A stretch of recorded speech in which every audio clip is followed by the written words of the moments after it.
મહત્વની વડોદરામાં વાસણા બ્રિજનો લોકોએ વિરોધ કર્યો હતો। કોર્પોરેશન દ્વારા બની રહેલા વાસણા બ્રિજ સામે લોકોમાં રોષ જોવા મળી રહ્યો છે। સ્થાનિકોએ બેનર્સ લગાવીને બ્રિજનો વિરોધ કર્યો હતો। બ્રિજ બનશે તો રાજકીય પક્ષોને વોટ નહીં આપવાની લોકોએ ચીમકી ઉચ્ચારી છે। વાસણા ખાતે ટ્રાફિકની સમસ્યા જ નથી તો બ્રિજ શું કામ બનાવવો જોઈએ તેવો સવાલ લોકો કરી રહ્યા છે। વાસણા વિસ્તારમાંથી દબાણો હટાવી કોર્પોરેશને રોડ ખુલ્લો કરવો જોઈએ।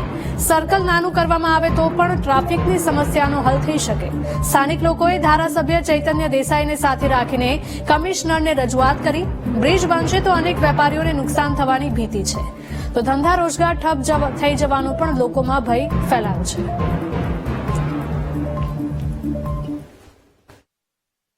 તો એ જોતા આજે ને તો આવતીકાલે બ્રિજ તો બનાવવો જરૂરી પડશે જ।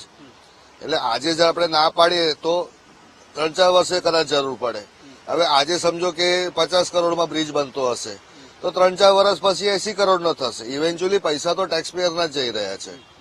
એટલે સ્થાનિક લોકોની માંગ એમના રીતે સાચા છે કે ભાઈ 24 મીટરનો રસ્તો છે, એના પર જે એન્ક્રોચમેન્ટ છે કે પછી રસ્તાની વચ્ચે જે સર્કલ છે ઘણું મોટું છે, તમે એને સાંકડું કરો અથવા તો કાઢી નાખો તો એના કારણે રસ્તા પર અવર જવરની જે સમસ્યા છે સુધરે તો ટ્રાફિકનો પણ હળવાશ થાય, ટ્રાફિક બી પ્રોપર ત્યાં આગળ ચાલે।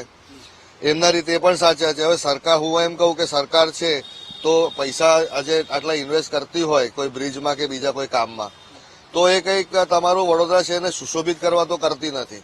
એ ટ્રાફિકની સમસ્યા, લોકોની સમસ્યા, કન્વેન્સની સમસ્યા ઓછી થાય, હળવી થાય એના માટે કરીને આ ખર્ચો કરતા હોય છે। અમે લોકોએ તો માંગ કરી જ નથી બ્રિજની, કારણ કે શું છે, જે થોડો ઘણો ટ્રાફિકનો પ્રોબ્લેમ છે એ સાંજે મેઇન 7 થી 8 ની અંદર એવું ખાલી 1-8 કલાક માટે જ હોય છે। અને એ શું છે, જો ટ્રાફિક મેનેજમેન્ટ પ્રોપર થાય, રસ્તા રોડ ખુલ્લા કરવામાં આવે તો એ પ્રોબ્લેમ પણ નહીં થાય। અને અત્યારે જે દબાણ છે કે મોસ્ટલી શું છે કે આજુબાજુના એરિયામાં જે આપણે રાણેશ્વર મંદિરવાળા 4 રસ્તા છે ત્યાં ખોદકામ બી બહુ ચાલુ હોય। છેલ્લા 1.5 વર્ષથી આ જ કામ ચાલુ હોય છે, જેના કારણે સૌથી વધારે ટ્રાફિકની સમસ્યા થાય છે। એટલે જો થોડા રોડ પહોળા કરવામાં આવે અને ટ્રાફિકનું મેનેજમેન્ટ પ્રોપર થશે તો કદાચ આની જરૂરત બી નથી। સર્વિસ રોડ તો એકદમ નેરો થઈ જશે તો લોકલ રહીશોને આનાથી અગવડતા ઊભી થશે। એના કરતા રોડ ટુ રોડ દબાણો હટાવી અને રોડની પહોળાઈ કરે તો આ સમસ્યાઓ ઉકલી જાય। સવારના 1 કલાક અને સાંજના 1 કલાક માટે કોઈ ફ્લાયઓવર ન લવાય। અહીંયા ડ્રેનેજની સમસ્યાઓ છે, પાણી ભરાવાની સમસ્યાઓ છે, એવી ઘણી નાની મોટી સમસ્યાઓ છે, પહેલા એનો ઉકેલ લાવો અને સાથે સાથે રોડ ટુ રોડ દબાણો હટાવો તો આપોઆપ આ સમસ્યા સુલટાઈ જશે। આજે બ્રિજ અહીંયા ઉભો છે, આ સર્કલ જે છે એ સર્કલને હટાવો તો ટ્રાફિકની સમસ્યાઓ અડધી જ ઉકેલાઈ જશે। કોર્પોરેશનનો આશય ટ્રાફિકમાં રાહત થાય, મોબિલિટી વધે, એના માટે થઈને આ બ્રિજો બની છે। જૂના વર્ષોની ગ્રાન્ટના બ્રિજો છે। સ્થાનિક લોકોએ થોડીક રજૂઆત મારી જોડે 2 દિવસ પહેલા માન્ય ધારાસભ્યની હાજરીમાં કરી ગયા છે કે બ્રિજ ત્યાં ન થવો જોઈએ।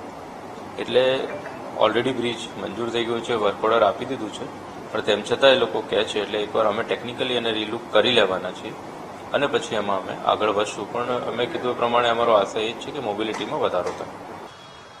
કોર્પોરેશન દ્વારા વડોદરાના વાસણા વિસ્તારની અંદર બ્રિજ બનાવવાનું આયોજન કરવામાં આવ્યું છે અને એનો કોન્ટ્રાક્ટ પણ આપી દેવામાં આવ્યો છે, પરંતુ અહીંના સ્થાનિક લોકો છે આ બ્રિજનો વિરોધ કરી રહ્યા છે અને એટલા માટે કે આ સર્કલ ઉપર ટ્રાફિકનું ભારણ નથી। જે છે આ રોડ ઉપર જે દબાણો છે એ દૂર કરવામાં આવે તો પણ આ ટ્રાફિકની સમસ્યા હલ થઈ જાય એમ છે। જો બ્રિજ બનાવવામાં આવશે તો અનેક વેપારીઓ છે એમના રોજગાર ધંધા બંધ થઈ જશે। આ ઉપરાંત બ્રિજ બનવાથી જે સર્વિસ રોડ છે સાંકડો થશે ને એના કારણે ટ્રાફિકની સમસ્યા ફરી સર્જાશે એવું સ્થાનિક લોકોનું માનવું છે। સ્થાનિકોએ અત્યારે તો મ્યુનિસિપલ કમિશનરને રજૂઆત કરી છે અને વિસ્તારની અંદર બેનર પણ લગાવ્યા છે કે જો આ બ્રિજ બનશે તો રાજકીય નેતાઓને વોટ પણ નહીં આપીએ। હવે જોવાનું એ રહ્યું કે સ્થાનિક લોકોની જે લાગણી અને માગણી છે એને કોર્પોરેશન સ્વીકારે છે કે પછી કોર્પોરેશન પોતાના આયોજનમાં આગળ વધે છે। કેમેરામેન કિશોર ક્ષીરસાગર સાથે માનુ ચાવડા, વીટીવી ન્યૂઝ, વડોદરા।